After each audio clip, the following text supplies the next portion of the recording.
morning. Welcome, everyone. I'm Carolini. I am from communication with NIC.br. On behalf of CGI and NIC.br, I would like to thank you all for being here. Mapping digital inequalities, new methodologies and evidence for public policies. I would also like to welcome all of those who are following us online. In addition to that, this afternoon we are going to have two publications being launched. TIC, Domicilios 2018, and Digital Inequalities in Urban Space, a study about access and use of Internet in the city of São Paulo. Initiatives such as these are possible thanks to the funds we raise from registering domains .com.br. This year we are celebrating 30th anniversary of .br, and I would like to share a video which is told by Demi Getko, telling us a little bit about. Olá, eu sou Demi Getko, do NIC.br, Núcleo de Informação e Coordenação do Ponto BR. O Ponto BR está comemorando 30 anos e ele foi incluído no país antes mesmo da internet existir. O Ponto BR é um domínio de topo para o código de país BR. Como todo domínio de topo, ele é usado para identificar o sobrenome dos endereços e serviços da internet. Quando a internet ainda não existia no Brasil, já tínhamos o BR registrado para identificar máquinas das redes acadêmicas que já operavam aqui, como Bitnet, Rapnet. E foi assim que tudo começou. Em 18 de abril de 89, John Postel, a IANA, delegou o domínio BR ao grupo que operava redes acadêmicas na FAPESP. Postel considerou que essa comunidade brasileira já tinha maturidade para administrar o BR diretamente. Em pouco tempo, as redes acadêmicas originais Bitnet e Rapnet foram substituídas pela internet. Em janeiro de 91 já tínhamos a primeira troca de pacotes usando o TCP/IP. Outro marco importante foi a criação da estrutura de nomes sob o BR. À época, as universidades ficaram diretamente debaixo do domínio BR.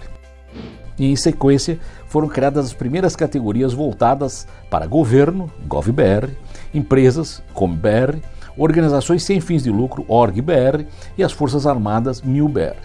Em 1995, tanto no Brasil como em outros países, a internet comercial veio à tona.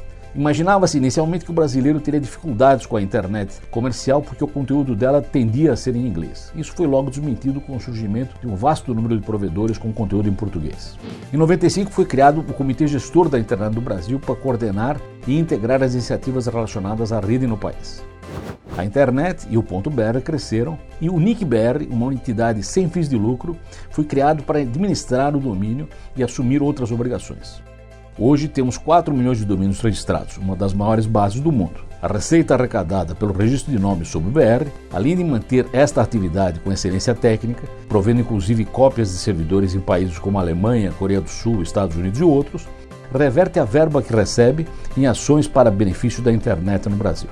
Por exemplo, o NIC opera pontos de troca de tráfego, promove cursos de capacitação para profissionais, dissemina IPv6, produz pesquisas sobre o uso da internet, entre outras atividades. Para você fazer parte dessa comunidade e registrar no BR, não faltam opções. São mais de 120 subdomínios disponíveis em diversas categorias. Nesses 30 anos de BR, temos muito a comemorar e muito a agradecer.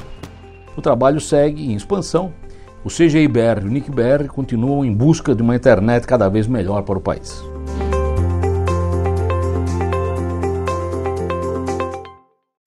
Thank you very much. Thank you, all of you who have selected .br as your internet domain name.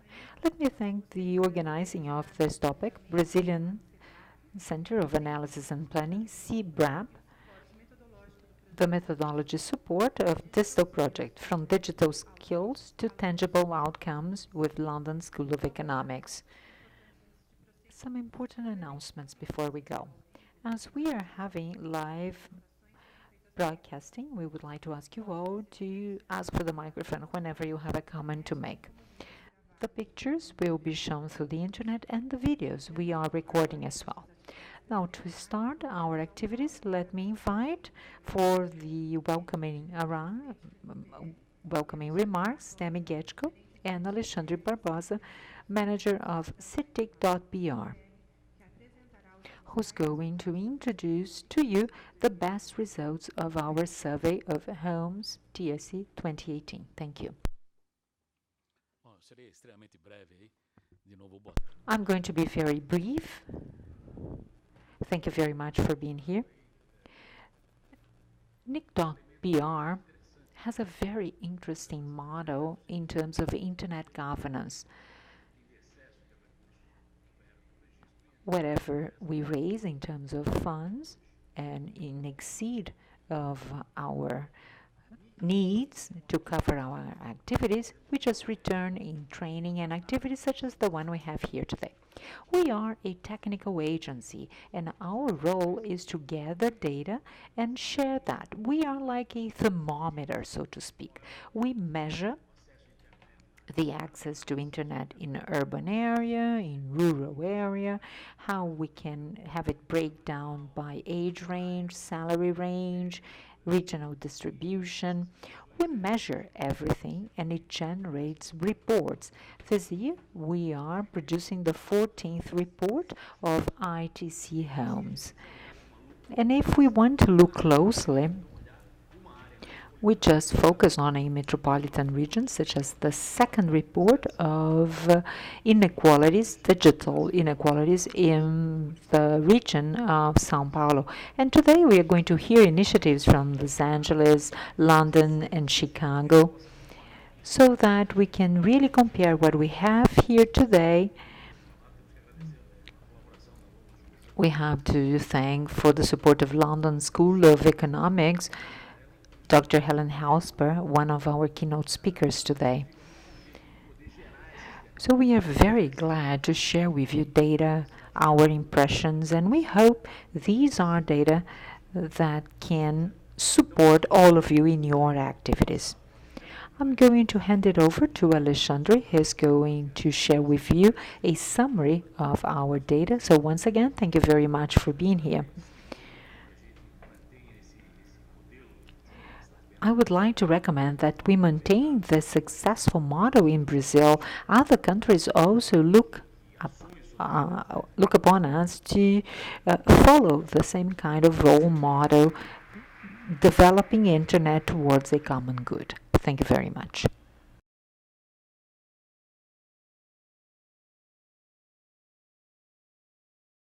Good afternoon, everyone. Thank you very much, Demi, for your initial remarks. For all of us at NIC.br and Cetic.br, we are always very glad to share with you our publications. They have been very well used by public managers, by the academia, and based on that, they come up with new studies, new projects. So I'm really delighted to be here to share with you our two publications, as Professor Getko has anticipated to you. One of them is wonderful when you are going to get this book once we finish today.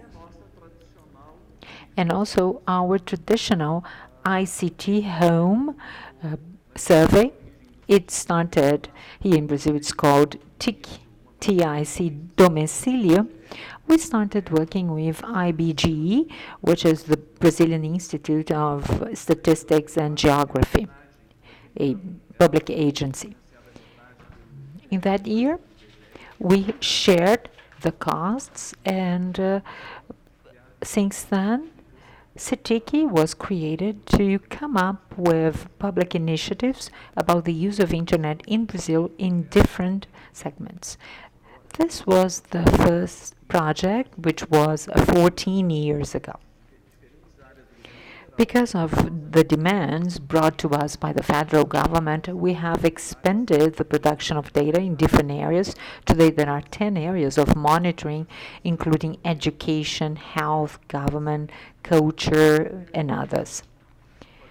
Before I introduce some of the highlights of the survey, I would like to pay tribute to some key players. It's a honor to Brazil and to Brazilians to have an organization which has one specific budget allocated to producing data such as this. So I'd like to thank the commitment of CGI.br and NIC.br in producing this data.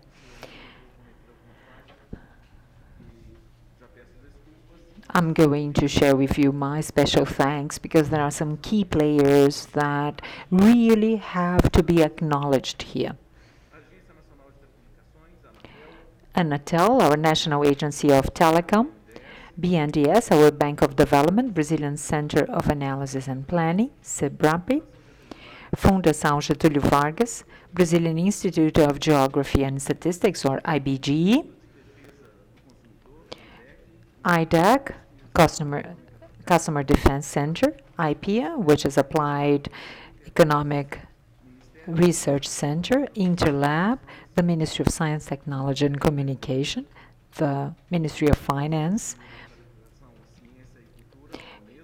UNESCO, representing the UNESCO office in Brazil, Pontifício University, Catholic University in São Paulo, the city administration of São Paulo, University of São Paulo, Fundação Getúlio Vargas, and Federal University of Rio Grande do Norte. Our partners in methodological definitions, and even though we have 100% alignment with international definitions, there are also some additional indicators that indicate additional phenomena and issues which apply only to Brazil. With that, let me share with you some highlights. This survey is a national survey, quite representative, and since 2008 it has also included the national area and urban areas. So we want to measure not only infrastructure in Brazilian homes, not only internet infrastructure, but it includes other digital technologies such as mobile phone, digital TV, etc. And also understand how Brazilians are adopting the use of technology in their daily lives. We are measuring the proportion of Brazilians who are users of internet and what kind of activities or their preferences on the internet, barriers for not using.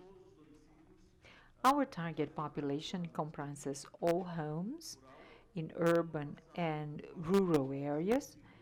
And in terms of target audience, or Brazilian citizens older than 10 years, because we are following the international methodology that has defined as internet users anyone who used internet for the past 3 months and who are aged 10 years or more. In Europe, they have set up a cutoff value of 74 years as the maximum age, but that's not the case here. We've collected it from October 2018 to March 2019. This is the period of collection, listing all homes. So we count homes and then randomly select them. And then the interviewer has to visit again those homes at different times of the day, morning, afternoon, evening, and weekends to carry out the survey. Of course, it is highly complex, and this is why we have such a long period of collection. It includes over 33,000 homes because it's together with Kids Online, 1,500 homes in more than 350 cities in Brazil. And we just use partnership on ICT for partnership and development, which is a UN organization that has set up definitions for survey methodology. I'm going to show you some key indicators just to set the temperature, so to speak, using the thermometer mentioned by Demi. Each indicator can be analyzed through different variables, so gender, age, social, classwork, home income, geographic distribution. and counting on over 100 indicators. Of course, I'm not going to share all of them with you. It's interesting to observe the increasing number of homes connected to internet. Homes that have at least one landline or mobile broadband internet access available to the whole family throughout the whole time. So we went from 20% to 70% in urban area in 2018. Two-thirds of homes in Brazil are connected to internet. There is still a challenge in rural areas, 4% in connected homes to 44% in 2018. If we divide that by social class, higher income classes are fully connected. But it's important to highlight that this year we've reached 40% of homes that are low income, also fully connected. All over Brazil, there are 67% of homes fully connected, bringing together urban and rural areas. In terms of access to computer and internet, we've been experiencing a phenomenon. The orange bar you can see on the slide are homes that have access to internet but no computer. You probably know people who only use internet through mobile devices. In blue, we see those that use computers and also mobile phones, but we can see a higher proportion of the population accessing the internet only through smartphones. In terms of technology and type of access, this indicator has a number of other options such as radio and satellite, but I've just highlighted the key ones. And we can see here a replacement from coaxial cable access or landline or DSL being replaced by optic fibers. This is due to the fact that we have now smaller providers offering an external last mile network with optic fiber. And it's a phenomenon in remote regions of Brazil. For example, north and northeast of Brazil, smaller providers are the ones that offer that. We have 3G and 4G, which is this line here in purple or dark blue, which has been increasing again. But there is a replacement of DSL for optic fiber. Concerning internet users, we also have a lot to celebrate. We used to have 34% of Brazilian people who accessed internet to 2008 to 70% of users in 2018. And we also have here different breakdown of social income groups, classes A, B, and C fine, and 48% of citizens who are of low income are also internet users. If we break down into urban and rural, 74% of the urban population have access, or 85% of Brazilians, because 85% of Brazilians live in urban areas. So out of 85% of the Brazilian population, 74% are internet users. Another point to be highlighted is the device through which Brazilians are accessing internet. And we can clearly see here the use of new devices. In light blue, we can see that 56% of internet users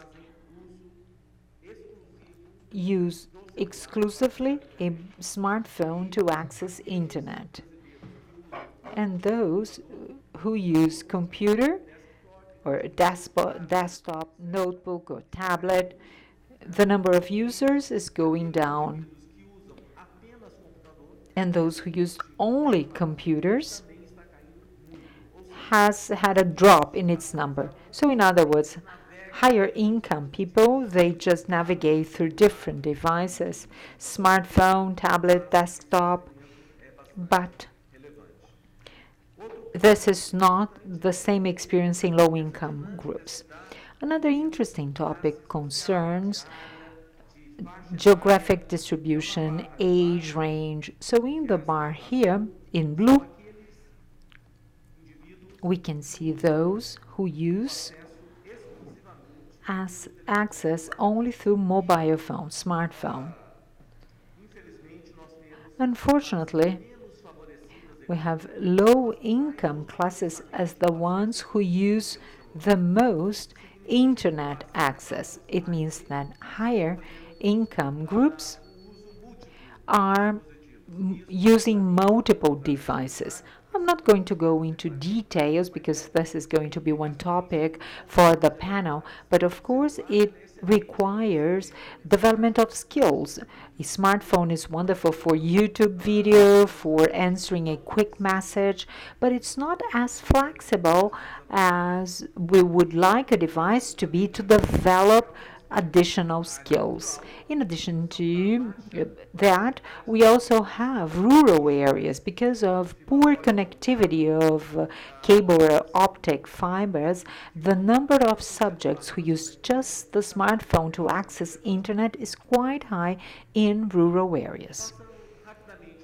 Now let us briefly go into a different topic which is highly relevant, e-commerce. Brazil has created new indicators which are not available internationally. This is something which was done at the International Organization of IT for the development, or telecom, for the development of new indicators. This one is well known.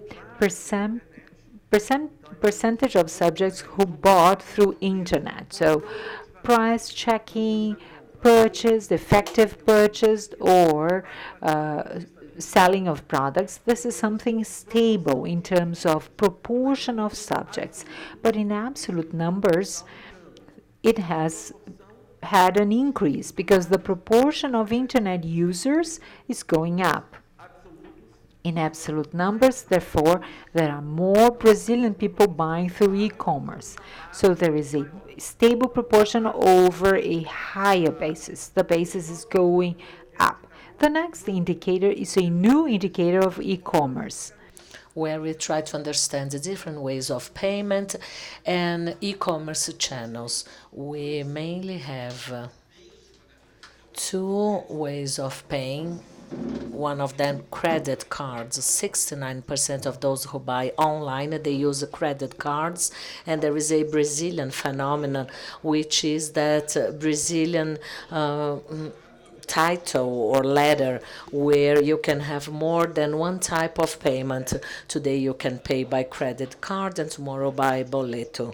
From a purchase channel, 60% of those users that purchased online on the past 12 months, they went on shop and different shops websites. We do not know if that proportion will increase or not. 26% by apps, social media.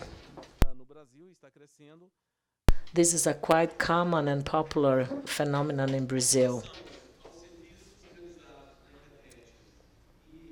Web services, and this is also quite remarkable, as we understand that once we ask users, did you buy through e-commerce, they will remember if they bought any clothing, a book, but they do not remember if they order a taxi or a Uber, because that is also part of an electronic business, where 1/3 of users, web users, they also requested a driver or a taxi, or maybe they purchase a film or some sort of films, movies by Netflix. This is another way of e-commerce. And 40% of all internet users, they carried out some sort of online services. That amounts over 40 million internet users that order a taxi or made use of any different services via their apps. Let me remind you that if you are not familiarized to this book, in addition to all variables, analysis, and tables, all information is available at our website where we have everything updated. You can cross data, and this book is a very important repository of articles. We have different articles written by guests, authorities, representatives from the academia, people that were kind enough to write about NIC.br publications. Now I'd like to give the floor to Fabio Seni, who will share some relevant aspects about this book, which you will all have access by the end of the day. And following his presentation, we will open for two panels, one of them addressing deeply the digital geography in a city like São Paulo, a city that this year amounts 81% of all households connected, but we still have some percentage of digital exclusion. And in addition to have that broader look, we have to get a better insight about those important issues that are related to a giant city like São Paulo. Thank you, Alexandre. Good afternoon, ladies and gentlemen. Thank you so much for your time. Part of this seminar was based on this new publication, which is a great effort conducted by Cetic, which counted on the support by Cebrap, which studies all the issues regarding a metrópole like São Paulo. And our goal was to understand the digital exclusion and the relation to social exclusion in a city like São Paulo, take into account some prior available data. There was no new survey. In fact, we empowered old data from ICT's households and any sort of information that was submitted by other sources. So the book that you get by the end of the day is based on a first chapter, which is an introduction made by Professor Ellen, who will introduce some of her first ideas about the topic next during her lecture. And the book emphasizes the importance of this methodology and the example that was replicated in São Paulo after they had applied that in England, in the UK. Professor Martha Hash, she agreed to write about the geography of digital exclusion, and she addresses that from a Brazilian federal unit's perspectives, how different regions in the country deal with that exclusion scene.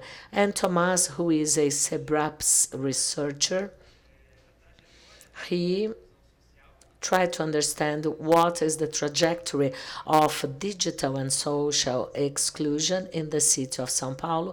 And the last chapter of the book addresses our experience and how we implemented indicators in practical terms. Even though in the city of São Paulo we made a broader comparison from a national perspective, where 70% of Brazilian citizens connected in Brazil, that level of connectivity is a bit higher. We went from 62% in 2012 to 80% to 2017 almost reaching 82% of the whole city connected users being connected to the web. But if we try to understand other indicators such as better broadband quality, that number is still very small, just 1/4 of the whole population. The idea was to understand what were the main differences. Access is not everything. If you do not have a good quality of use, it's useless having an access which is not of good quality. And there are some other factors such as age, social, economic strata. All of that, they are very relevant in the answers we got. And based on the methodology, and the goal of this methodology is to compare different regions of the city, and we made use of those 32 regions to compare and to understand what is the relationship between digital and social exclusion. We believe that there is a correlation between both, but at what extent we want to know if that was a fact and what was the percentage and in which situation we would not expected some sort of one of these two exclusions types. So Cetic.br information as well as some other sources from the City Hall of São Paulo and Seade's Foundation. Our matrix considers 9 possible scenarios for each one of the regions, and we expect that in those areas of low social exclusion, we'll find also low digital exclusion, and vice versa. But we also see some other situations where there is no convergence, such as in the region of Peru. That is a sub-city hall that, despite all the demographic levels of vulnerability, they showed a digital exclusion above what we expected for that region. We are investigating furthermore because we want to understand how come, if that is a region of São Paulo where we have a high concentration of youngsters. So this is the idea, the rationale behind our research, and just wait. By the end of the day, you have access to both publications, which are also available for download online. Thank you, and wish you all a very profitable day.